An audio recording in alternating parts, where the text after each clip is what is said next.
Boa noite, irmãos e irmãs. Tudo bem com vocês? Espero que todos estejam bem. Hoje é sábado, deixa eu ver aqui, dia 21 de maio de 2022.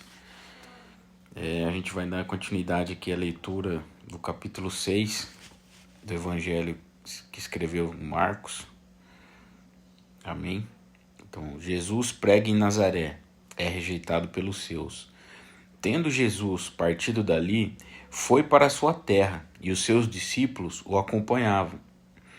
Chegando o sábado, passou a ensinar na sinagoga, e muitos, ouvindo, se maravilhavam, dizendo: De onde vem a este estas coisas? Que sabedoria é esta que lhe foi dada?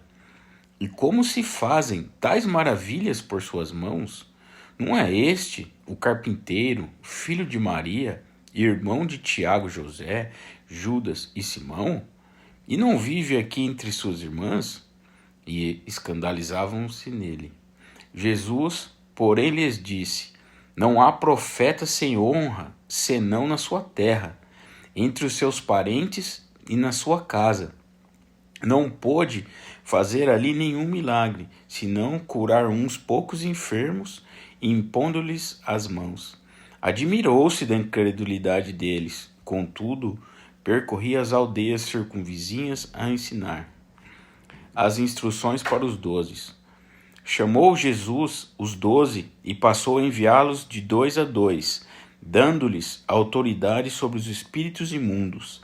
Ordenou-lhes que nada levassem para o caminho, exceto um bordão, nem pão, nem alforge, nem dinheiro, que fossem calçados de sandálias e não usassem 2 túnicas.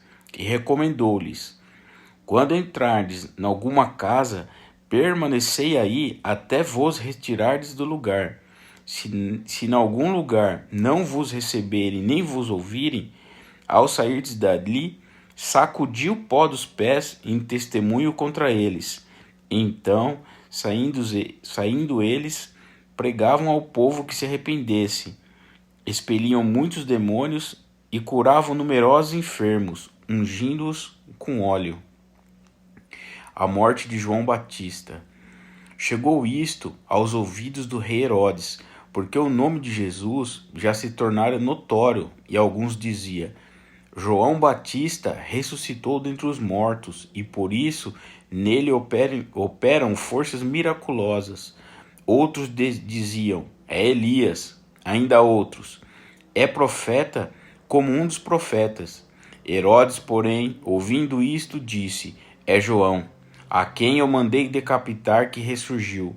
Porque o mesmo Herodes, por causa de Herodias, sua mulher, mulher de seu irmão Filipe, porquanto Herodes se casou com ela, mandara prender a João e atá-lo no cárcere, pois João lhe dizia: Não te é lícito possuir a mulher do teu irmão. E Herodias o odiava, querendo matá-lo, e não podia, porque Herodes temia João, sabendo que era um homem justo e santo, e o tinha em segurança. E quando o ouvia, ficava perplexo, escutando-o de boa mente. E chegando um dia favorável, em que Herodes, no seu aniversário natalício, dera um banquete aos seus dignatários, aos oficiais militares e aos principais da Galiléia, entrou a filha de Herodias e, dançando, agradou a Herodes e aos seus convivas. Então disse o rei à jovem: Pede-me o que quiseres, e eu te darei. E jurou-lhe: Se pedires mesmo que seja a metade do meu reino, eu te darei. Saindo ela, perguntou à sua mãe: Que pedirei? Esta respondeu: A cabeça de João Batista. No mesmo instante, voltando apressadamente para junto do rei, disse: Quero que, sem demora, me des num prato a cabeça de João Batista. Entristeceu-se profundamente o rei, mas, por causa do juramento e dos que estavam com ele à mesa, não lhe a quis negar. E, enviando logo o executor, mandou que lhe trouxessem a cabeça de João. Ele foi e o decapitou no cárcere, e trazendo a cabeça num prato, o entregou à jovem, e esta, por sua vez, a sua mãe. Os discípulos de João, logo que souberam disto, vieram, levaram-lhe o corpo e o depositaram no túmulo. A primeira multiplicação de pães e peixes. Voltaram os apóstolos à presença de Jesus e lhe relataram tudo quanto haviam feito e ensinado. E ele lhes disse: Vinde repousar um pouco, à parte, num lugar deserto, porque eles não tinham tempo nem para comer, visto serem numerosos os que iam e vinham. Então foram sós no barco para um lugar solitário. Muitos, porém, os viram partir, e reconhecendo-os, correram para lá a pé de todas as cidades e chegaram antes deles. Ao desembarcar, viu Jesus uma grande multidão e compadeceu-se deles, porque eram como ovelhas que não têm pastor, e passou a ensinar-lhes muitas coisas.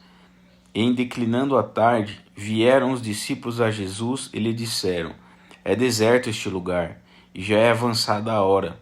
Despede-os, para que, passando pelos campos ao redor e pelas aldeias, compre para si o que comer. Porém, ele lhes respondeu: Dá-lhes vós mesmos de comer. Disseram-lhe: Iremos comprar 200 denários de pão para lhes dar de comer? E ele lhes disse: Quantos pães tendes? E de ver. E sabendo eles, responderam: 5 pães e 2 peixes. Então Jesus lhes ordenou que todos se assentassem em grupos sobre a relva verde. E o fizeram, repartindo-se em grupos de 100 em 100 e de 50 em 50. Tomando eles os 5 pães e os 2 peixes, erguendo os olhos ao céu, os abençoou. E partindo os pães, deu-os aos discípulos para que o distribuíssem, e por todos repartiu também os 2 peixes. Todos comeram e se fartaram, e ainda recolheram 12 cestos de pedaços de pão e de peixe. Os que comeram dos pães eram 5.000 homens. Jesus anda por sobre o mar. Logo a seguir, compeliu Jesus os seus discípulos a embarcar e passar adiante para outro lado, a Betsaida, enquanto ele despedia a multidão. E tendo-os despedido, subiu ao monte para orar. Ao cair da tarde, estava o barco no meio do mar, e ele sozinho em terra. E vendo-os em dificuldade a remar, porque o vento lhes era contrário, por volta da 4ª vigília da noite, veio ter com eles, andando sobre o mar, e queria tomar-lhes a dianteira. Eles, porém, vendo-o andar sobre o mar, pensaram tratar-se de um fantasma, e gritaram, pois todos ficaram aterrados à vista dele. Mas logo lhes falou e disse: Tende bom ânimo, sou eu, não temais. E subiu para o barco, para estar com eles, e o vento cessou. Ficaram entre si atônitos, porque não haviam compreendido o milagre dos pães. Antes, o seu coração estava endurecido. Jesus em Genezaré. Estando já no outro lado, chegaram à terra em Genezaré, onde aportaram. Saindo eles do barco, logo o povo reconheceu Jesus, e percorrendo toda aquela região, traziam em leitos os enfermos, para onde ouviam que ele estava. Onde quer que ele entrasse nas aldeias, cidades ou campos, punham os enfermos nas praças, rogando-lhes que o deixasse tocar ao menos na orla de sua veste. E quantos a tocavam, saíam curados. Amém.